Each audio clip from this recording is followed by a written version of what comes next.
Guys, we're going to have a discussion today about Donald Sterling, the Los Angeles Clippers, racism, where the Clippers go from now, or from today's situation. And also, we're going to be talking about, is it morally right for him to lose the team that he owns? My name is Treneal Banks, the president. Dominique over here. What's your last name? I'm Dominique Franklin, and as Trey just said, we will be discussing these things, so hopefully you guys can enjoy it, and if you have any feedback, feel free to comment and follow along with us. I want to ask you first of all, as we get going here, the ruling came out on Donald Sterling. How do you feel about it? You agree with it? You disagree? I have mixed feelings. Look, guys, you need to understand something. This is the United States of America, which seems to be a melting pot of not only ethnicities and ideas and statements, but also beliefs. Donald Sterling is a dirtbag. We all know this. We can all agree on that. Should he be sanctioned and money be taken away from him? Absolutely. Should he lose his team that he owns? I'm not fully on board with that because it is his team. I know a couple people in the NBA right now, despite what he just said, will quickly put on the Clippers jersey and play for that man. Now, it should be noted that I don't agree with anything this guy said, but if a white man, or excuse me, some of you politically correct people will call him a Jewish man, if this guy is talking about African Americans in a negative light, then turns around and pays $30 million, I'm not selling myself for that's survival. Who's the real bigot? Him or me? And also should be stated that these racial remarks, while could be natural from him, let's get one thing perfectly clear. His girlfriend or wife, that's 40 to 50 years younger than him, which should also be stated, has been messing and frolicking around with minorities, especially black men. So it should be stated that these comments, I believe, were more inspired by hate and envy, hate over the fact that she broadcasted it, because he already admitted that he knew there was cheating going on. So this guy is more upset not because the guy is black, but because now we all know that this guy, who is a known racist, has egg over his face, because not only is he dating a minority girl, she's Hispanic and black, but she's running around in the public eye, screwing black men, and now everybody knows about it. So it's, he's embarrassed, and I just don't think he should lose his team. Well, I see that, Trey, and honestly, I'm a little bit more on the agreement of this decision that was brought out by the NBA commissioner. I understand that this is the land of the free, and what was said in your household, in the privacy of your household, should stay there.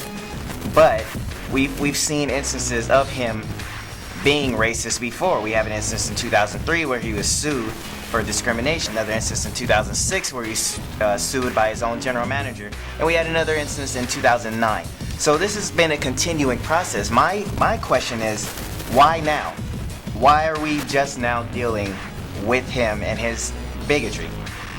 Is it because before it wasn't in the limelight, we couldn't get any public decision about it, public opinion about it, whereas now his girlfriend was able to release a clip to TMZ, who put it out there for everyone to see. Now the Clippers have to deal with it. So Trey, real quick, man, you brought up a very good point in that last segment. You talked about racism in the NBA. So I just want to read off a couple of stats, and I want to see what you think about it. So in the NBA right now, when it comes to players, 19% of them are white, 76% are black. We have 4% Latino, and Asian and other are under. Okay, so let's move on to head coaches. 53% are white, 43% black, 3% Latino. Now here's where it gets a little crazy for me, and I'm just going to stop here. We're not going to go to the league office, although the stats are weird there too. But majority owners in the NBA, 98% of them are white, 2% are black, and that's it. What's your take on it? Sir, that is a huge issue.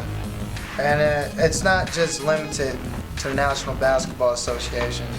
This culture of the man, as they would say, is across the board in everything. I mean, yes, NBA, all of them.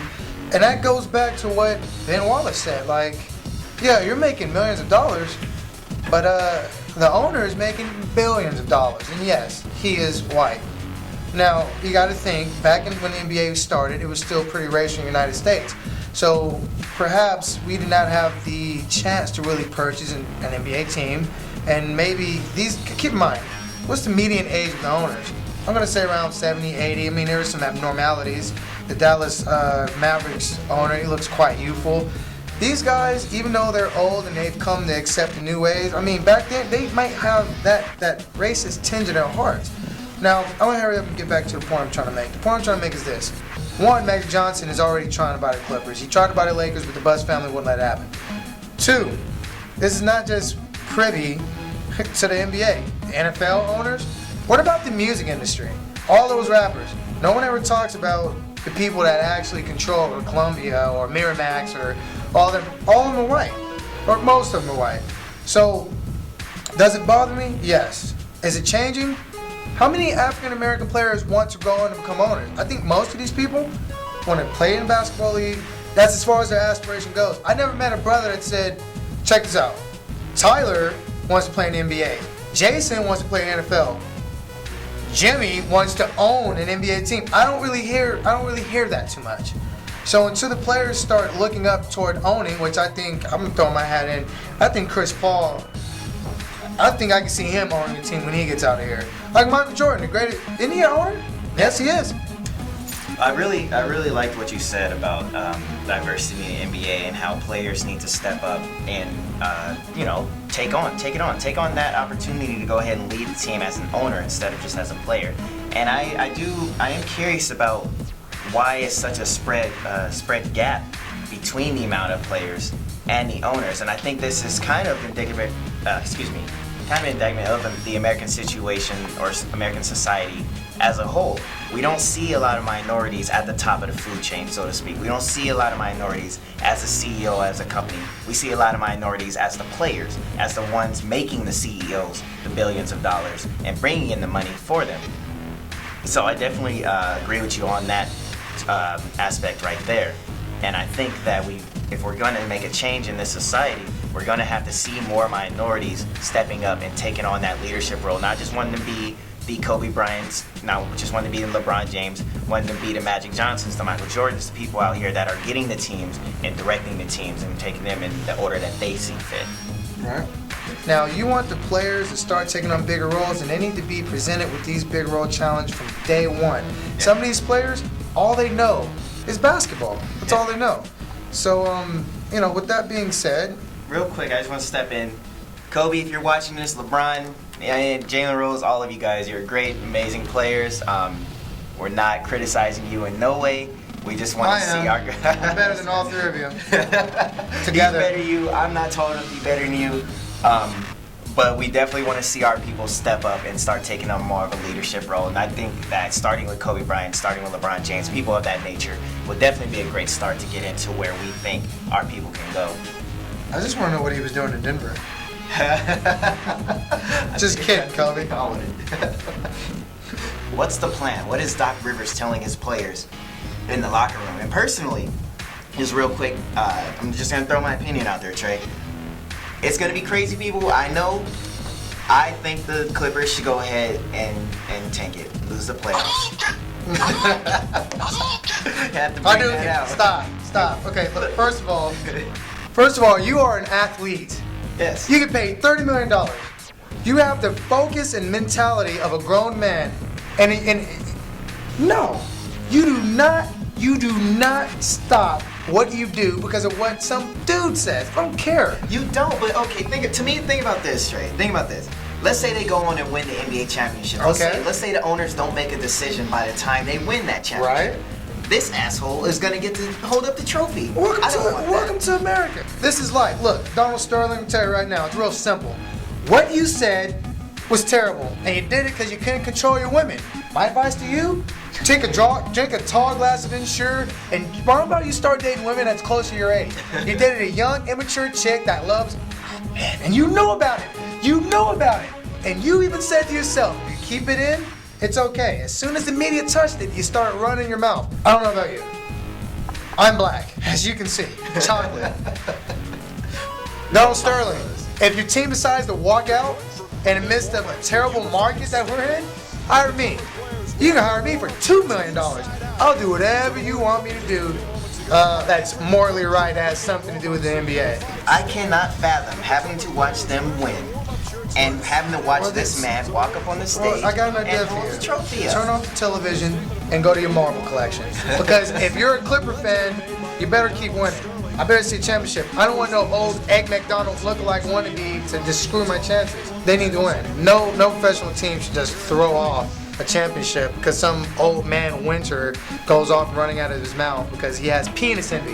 Yeah, I definitely don't want them to win. I'm sorry, Clippers. You're a great team and everything. I love your fans and all the rest of that. He wants them to go ahead and win. Please, people, leave a comment. I want to hear more on that. Just on that go part. to- I think we have a lot going on here. Yeah. Let me know your opinion. Let me know what you think. This side sucks. Racism is a fickle path to us all. As you know, that when you put an ism at the end of anything, it's a belief that one race is superior than another.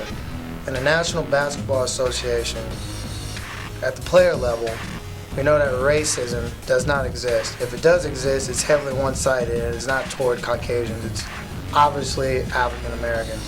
You take it one step further, because as we know in the world of success, you just become stratified, and it's lonely up top. And I guess some people of a different ethnic persuasion just don't think that minorities, let alone African Americans, have the intellectual horsepower, or maybe their brains don't fire enough neurons per second to fully run and operate a team. Magic Johnson has already made claims. He runs a movie theater. Maybe he thinks he can run a team. I say Magic Johnson or Michael Jordan. Michael Jordan is already an owner. Magic Johnson is trying to buy the Clippers. Go ahead. Oh no, just keep going along with that. And it's not just basketball. Institutionalized racism is a big thing in our country, whether people want to realize it. And it's probably more dangerous than upfront, in your face, I hate you, you know, you guys know what I mean. It's probably more dangerous than that. Because institutionalized racism, as we've seen with Donald Sterling, gives people, and I'm just going to call them people, the opportunity to tell a certain race of other people that you can't work here. You can't get these houses. You're not going to be able to rent these apartments. You can't buy this car. It's funny you say that because Donald Sterling was under investigation because he would not rent his apartments out to African Americans, which was a practice I thought was popular in the 50s and the 30s, and I guess Donald Sterling wants to keep promoting his beliefs, which is odd because him being a Jewish person, he already has a lot of heat against him, so why would he transfer it against somebody else? Look, I have another question. Here, I got a question for you guys. It's 2014. It's not the 50s. Why is it still there? Why is racism still here? I mean, You mind if I answer your question real quick, Trey? And not to answer it. I don't think there's any way you can answer it. I think the reason why it's still here is because people want to believe that it's not here. I think that's a big time issue that we need to address. Racism, while I'll give some credit to all of us, to American society, to Americans in general, we've made some steps, and some great steps from where we were.